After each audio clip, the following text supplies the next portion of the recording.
Welcome student to the Tayal coaching classes. जसे की आपण पाहत आहोत जे 10 CBSE ची आपली सिरीज चालू आहे SST मध्ये सिविक्स जी मी पहिल्या वेळेस प्रयत्न करत आहे की मराठीमध्ये आणि इंग्लिश मध्ये देण्याचा। मी याच्या अगोदरचे जे पण SST चे जे व्हिडिओज बनवलेले आहेत त्यामध्ये हिस्ट्री असेल, सिविक्स असेल, जिओग्राफी असेल आणि इकॉनॉमिक्स असेल हे पूर्ण हिंदी आणि इंग्लिश मध्ये बनवलेले आहे। सो पहिल्या वेळेस मी प्रयत्न करत आहे की मराठी आणि इंग्लिश मध्ये बनवेल आणि आय होप मला हे आवडेल किंवा समजेल। नाही आवडलं तर परत आपण हिंदी आणि इंग्लिश मध्ये बनवूया। सो पॉलिटिकल पार्टीचं जे इम्पॉर्टन्स आपण पाहतो त्याचे जो बेस आहे, त्याचं मिनिंग आहे, कशा फॉर्म केले जातात, त्याच्यामध्ये इन्व्हॉल्वमेंट कोणाकोणाची असते, पॉलिटिकल पार्टी कंट्रीसाठी किती इम्पॉर्टंट आहे। सो त्याच्यामध्येच आपण त्या political party, national political party, state political party आणि त्याचे क्रायटेरियाज काय आहे, इलेक्शन कमिशन काय आहे, रजिस्टर्ड पार्टीज काय आहे म्हणजेच रेकग्नाइज पार्टीज काय आहेत आणि अनरजिस्टर्ड ज्या रजिस्टर्ड पार्टी नाही त्या काय आहे त्याचा मीनिंग। सो त्या पद्धतीने आपण एक्झाम्पल्स पाहिलेले आहेत। So today we are going to know about the classification of national parties. सो याच्यामध्ये ज्या ज्या नॅशनल पार्टीज आहेत, रेकग्नाइज नॅशनल पार्टी, ज्या इलेक्शन कमिशन ऑफ इंडिया जी कॉन्स्टिट्युशनल बॉडी आहे यांनी रेकग्नाइज केलेल्या ज्या पार्टीज आहेत त्या आपण पाहणार आहोत। सो हा 2018 2018 का ये डेटा आहे। सो कुछ चेंजेस हुए अभी। हे जे चेंजेस आहेत हे मी तुम्हाला नंतरच्या व्हिडिओमध्ये करेक्शन करून देईन, परंतु बेस ऑन एनसीईआरटी तुम्हाला जे आन्सर लिहायचं आहे त्यामध्ये हा डेटा आहे म्हणून मी या पार्टीज घेतलेल्या आहेत। सो कोणकोणत्या पार्टीज आहेत त्या आपण आज पाहणार आहोत। So first classification of the national parties 2018 त्याच्यामध्ये all India Trinamool Congress AITC याची इस्टॅब्लिशमेंट 1998 मध्ये झालेली आहे।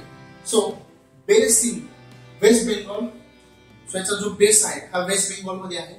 Recognise as a national party in 2016 याला रेकग्नाइज नॅशनल पार्टी हा दर्जा किंवा स्टेटस हे 2016 मध्ये भेटलेला आहे। सेकंड फाउंडर कोण आहे, त्याचे फाउंडर ममता बॅनर्जी आहे ज्या अगोदर काँग्रेसमध्ये होत्या आणि नंतर परत त्यांनी तृणमूल काँग्रेस इस्टॅब्लिश केली।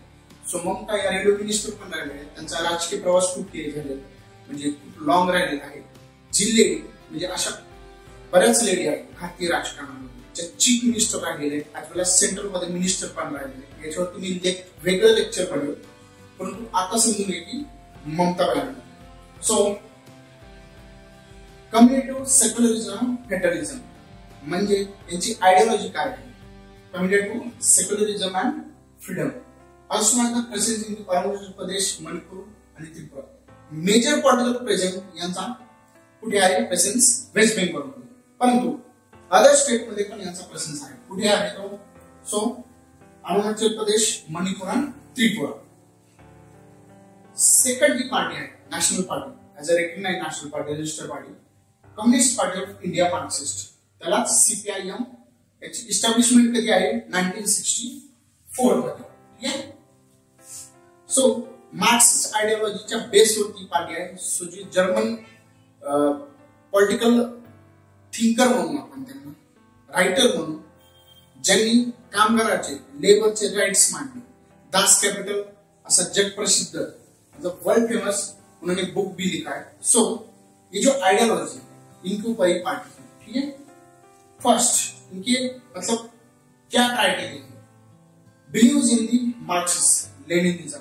सो लेनिन स्टार्टिंग ही कुठे होते रशियामध्ये, म्हणजे मार्क्स जन्मले मतलब born in Germany but their present their ideology followed by the Russia and Venezuela like that countries. So also Chinese also following their ideology. ठीक आहे। So support secularism, democracy and oppose imperialism. कशाकडे support करतोय?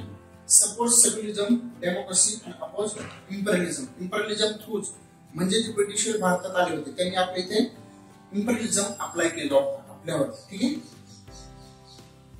Disapprove the free inflow of the foreign capital, म्हणजे जो inflow आहे foreign कॅपिटलचा त्याला ते काय करतात, विरोध करतात। Strong support in the West Bengal, Tripura and Kerala, म्हणजे यांचा जो स्ट्रॉंग सपोर्ट आहे किंवा बेस आहे हा कुठे आहे, West Bengal, Tripura and Kerala. Third जी पार्टी पाहणार आहोत आपण नॅशनल, मतलब third national party. We knowing about the third national party, Bahujan Samaj party किंवा बहुजन समाजवादी पार्टी, त्यालाच बीएसपी म्हणतो आपण. 1984 मध्ये याचं इस्टॅब्लिशमेंट झालेले आहे. जे आपण पाहिलेलं आहे की ज्या मायावती उत्तर प्रदेशच्या खूप काही वर्ष म्हणजे 2 ते 3 term as a chief minister राहिलेले आहेत. सो फाउंडर कोण आहे त्याचे? Kanshiram. Kanshiram was in the central government and they also did their job in the Khadki ammunition factory, and he the central government employee. After that he established the Bahujan Samajwadi Party in 1984. So present कुठे आहे याचा? Present Bahujan Samajwadi party समाज म्हणजे कोणाला represent करतात? बहुजन समाजला represent करतात. याच्यामध्ये आदिवासी, Dalits, OBC and religious minorities म्हणजे ज्या भारतातल्या ज्या मायनॉरिटीज आहेत त्यांना हे रिप्रेझेंट करतात. सो बहुजन या शब्दामध्ये त्याचा मिनिंग म्हणजे आपल्याला लपलेला किंवा असलेला दिसतो. ठीक आहे. Draws inspiration from the Shahu Maharaj, जे कोल्हापूर संस्थानाचे शाहू महाराज होते. त्यांनी खूप काही दलितांसाठी, इतर समाजासाठी, इतर वंचित समाजासाठी काम केलेलं. त्यापासून त्यांनी ऍज अ इन्स्पिरेशन घेतलं. त्याच्यानुसारच महात्मा फुले, ठीक आहे, आंबेडकर, इथे आंबेडकरांचं नाव नसलं तरी they inspire from the Ambedkar, doctor Babasaheb Ambedkar and Periyar R Naicker, जे साऊथ केरळ आणि तमिळनाडूमध्ये ज्यांचा प्रेझेंट आहे. तो पेरियार स्वामी पण म्हणतात त्यांना. ठीक आहे. पुढे मेनली बेसिन म्हणजे याचा बेस कुठे आहे? तर यूपी उत्तर प्रदेश मध्ये खूप यांचा बेस आहे. त्याच्यानंतर एमपी मध्य प्रदेश मध्ये पण आहे, छत्तीसगड, दिल्ली, उत्तराखंड आणि पंजाब. सो या पद्धतीने आपण 3 नॅशनल पार्टीज आणि त्याचं क्लासिफिकेशन, त्याची एस्टॅब्लिशमेंट, कोणत्या इयरला ते एस्टॅब्लिश झाले आणि त्याचा ज्या आयडिओलॉजीज आहेत, फाउंडर आहेत, ते आपण डिटेल पाहिलेले. असे अजून 3 ते 4 नॅशनल पार्टीज आपण नेक्स्ट व्हिडिओ मध्ये पाहणार आहोत. I hope you understand this video. If you like, please like, share and subscribe. Thank you so much.